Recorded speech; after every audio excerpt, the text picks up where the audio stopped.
Hey guys, today we're going to be watching Los Angeles Police Chase, March 2nd, 2015. Let's get into it. Bam! Bam! Bam! Bam! Let's listen now. For now, reporting live from downtown LA, Christina Pascucci, KTLA 5 News. Thank you so much. And we have breaking news into our newsroom right now. We are following a pursuit. We're just finding out about this. It started around 12:45. We are on the 5 freeway here.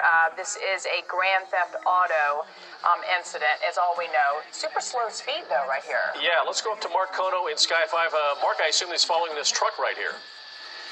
That's right. Good afternoon. This is actually going to be the 134 freeway eastbound coming through Glendale as we approach the 2 freeway. This initiated out of the Pacoima Arleta area, a pursuit of this budget rent-a-car truck. It's actually a stolen vehicle.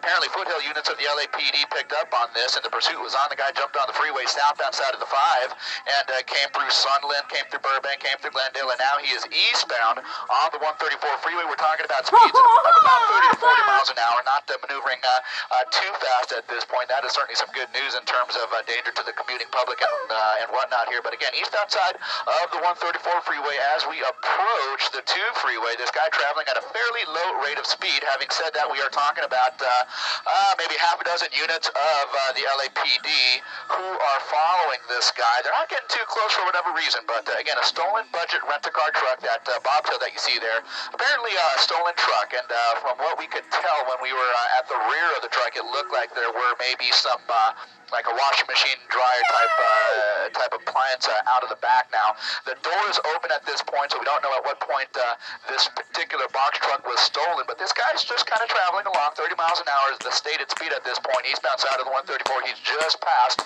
the 2 freeway. Again, Foothill Division units of the LAPD are in pursuit. Having said that, just traveling at a very, very low rate of speed. I can tell you that up ahead of this guy, merging traffic from the southbound side of the 2 freeway, I should say northbound side of the 2 freeway, is what he's going to be coming up to. You see all those cars on the right just kind of passing him up here. That is the transition road, northbound to the eastbound side of the 134. So now coming through Eagle Rock, so leaving Glendale and then towards Eagle Rock, the next exit is going to be Figueroa as we make our way through Eagle Rock and in towards Pasadena. Guys? You know, Mark, it's interesting, and Glenn, it's interesting because a lot of times we see these pursuits, the cars, they're small. Yeah. This guy is not going to be able to maneuver in and out of massive traffic, you know. He's going to have to go slower here, probably figure out a little bit an easier way to maneuver. And what surprises me, too, is that these cars are just passing him. I would stay as far away as I could if I knew it was a pursuit. If they're just merging onto the freeway, they're not going to know that because, you know, the black and white units are far back. Actually, one reason he's driving slow, you can't drive these very fast. Yeah. Most of these rental trucks have governors on them. So, you know, you're going to top out at maybe 55, 60 miles an hour. That's about all you can do in one of these, and that's why a lot of these cars not even know what's going on or just passing them. What's interesting is the back is open. Again, this started in Sunland, we believe at Sheldon in San Fernando. If there's a washing machine in the back, as Mark Kono told us, probably somebody may have been in the process of moving some furniture into a new house or a different apartment or something, and they probably were taking stuff in the house, and this guy hops in a truck and took off with it. Yeah, it's still unclear if this happened at a residential area or actually at the budget rental spot. But if you're just joining us, we are following a pursuit, a slow pursuit compared to what we usually see here. This happened about 12:45, and currently this truck is traveling eastbound on the 134. It's been through Burbank and Glendale and just past the 2 a few minutes ago.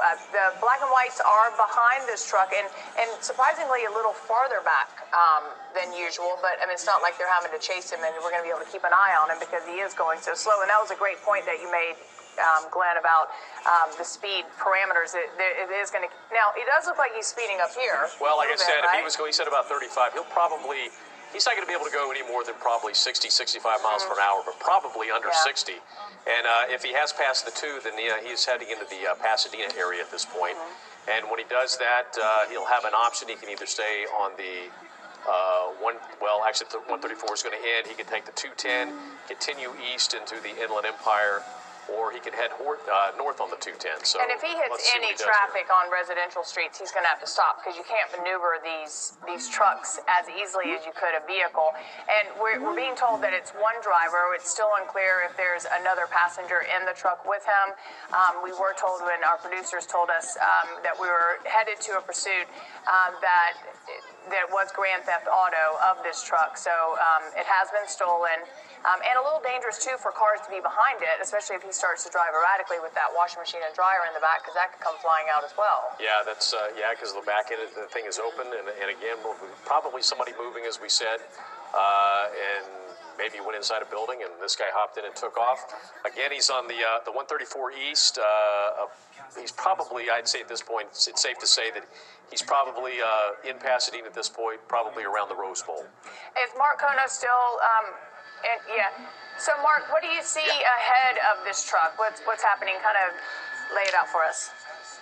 Okay, well, I tell you what, Lou and Glenn, good afternoon again. Yeah, in terms of traffic up ahead, very little to contend with at this point. And Glenn, you made a good point here. We're coming up on Pasadena here, the kind of the western part of Pasadena, where the Annandale Country Club, the Rose Bowl, coming up on Fair Oaks here. So he'll be coming up on the interchange of that eastbound side of the 134 where it meets the 210 freeway. Slow moving, although having said that, he has picked up speed a little bit. Maybe we're talking about something in the neighborhood of about 40 to 50 miles an hour now. I can look back at about a maybe quarter mile to a half mile. We understand the LAPD is going to hand this off to the California Highway Patrol. This is their jurisdiction. They are going to be taking over the pursuit at some point here now. We are just crossing under the transitions here from the 134 and the 210 freeway, traveling eastbound now into Pasadena now. I can tell you that, in terms of cars that were passing them, you made that point about the cars that were passing them. It's definitely a likely situation that the cars did not even know that this guy was being pursued. The LAPD officers who were pursuing this guy were kind of laying off a good quarter to a half mile. They are tracking this. They have 2 LAPD airships above and a CHP helicopter who will be coming into the mix here shortly. And so they do know where this guy is. And so for that reason, it appears that they're kind of laying back. And the CHP guys, and I can see the first CHP cruiser is coming up within an eighth of a mile behind him. And he is going to be kind of following this guy until he gets a little bit more support from his other CHP guys now. Just coming up on, let's see here. Coming up on Old Town Pasadena here, Lake Avenue, and a couple of exits.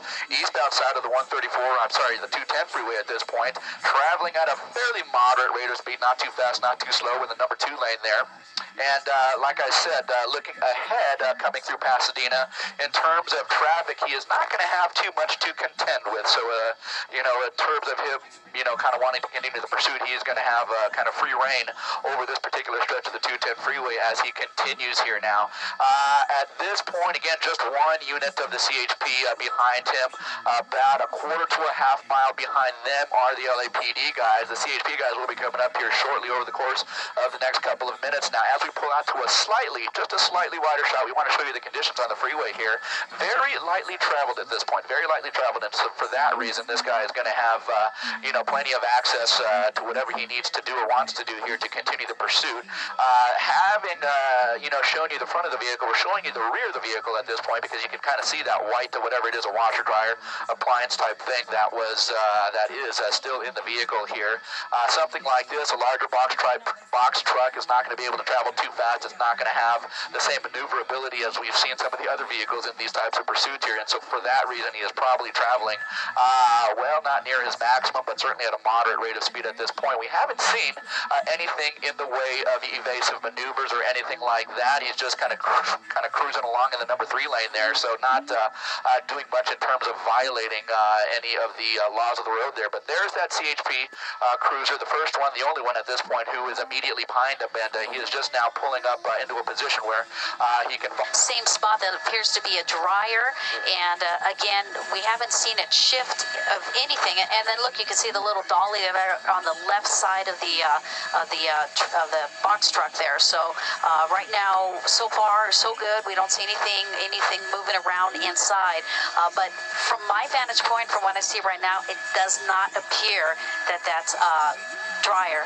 is secured. It doesn't appear to be tied up. I don't see any straps on it or anything, so perhaps it's just sitting there right now. Yeah, no. Next major exit, but because of the slow speeds, we haven't crossed over it yet. So Archibald exit should be coming up along the 210 freeway, and I would say we're probably about less than 2 miles out. And now we're starting to see some rain. There's some spectators up there. Milliken and Haven are some of your next exits there. So let me just bring up a little bit of light here, because we're actually starting to get into some weather. So that's going to change things now. We are starting to see some of the slick roadway down below. So even more reason why it's good that this pursuit is at slower speeds, because now it's starting to rain here in the Rancho Cucamonga area off the 210. Yeah, slower speeds, and nothing has changed the course for this driver here. And you see a number of CHP officers there Right here, slowing down. on the side of the freeway. And again, take a look. There it is. There it is, Michael. Spike There's your strip. spike strip. We always told you that we normally don't see that being conducted. When they normally see spikes, and you know, there it goes. The tire is flat. I think he hit the spike strip. He should lose control shortly, and there's going to be sparks flying. The sparks are going to be flying here shortly in just a few moments. And you know, number 3 lane as well. They pulled that spike strip. That vehicle went right over, probably 4 tires. So yeah, let's listen now. Usually both sides. Well, we almost are fully deflated right now. You can see this vehicle continuing, and look at that left front tire. It's just a matter of time before that rubber comes off, and then he'll be driving on the rims. And we've seen people do that. They try to drive on the rims as long as possible, and sometimes it causes these vehicles to catch fire. Just crossing over an overcross here, just short of the 15 freeway.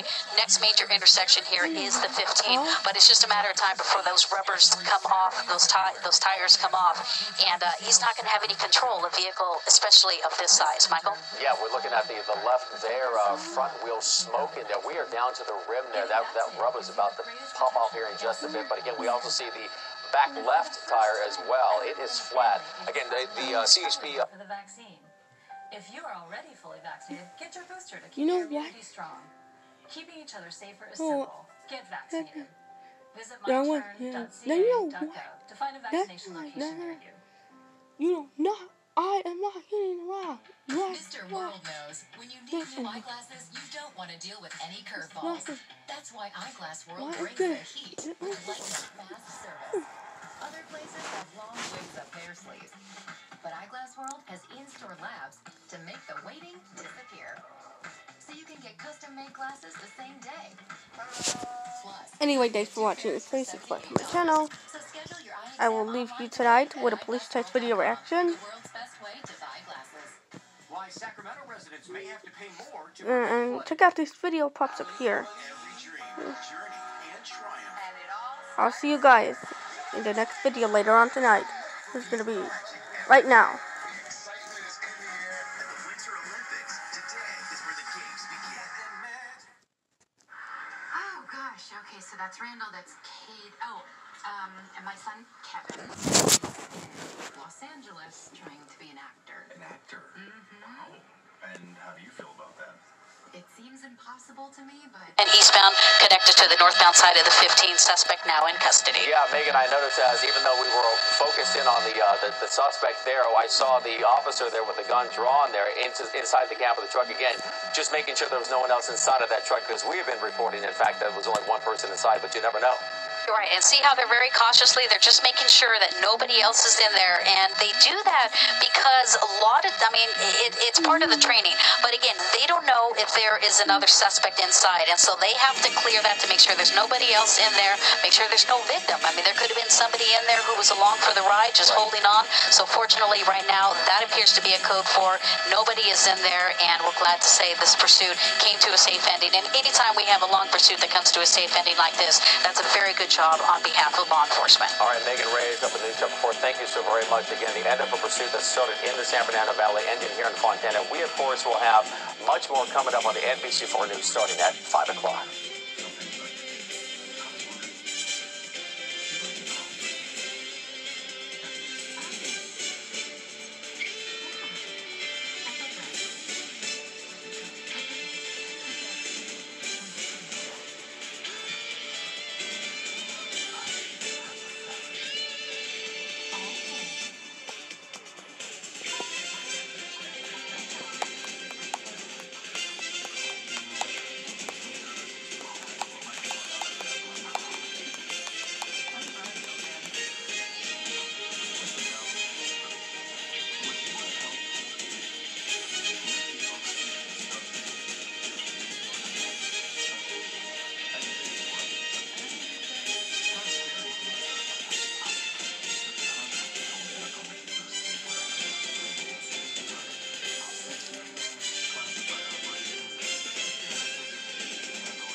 The pursuit was on. The guy jumped on the freeway southbound side of the 5.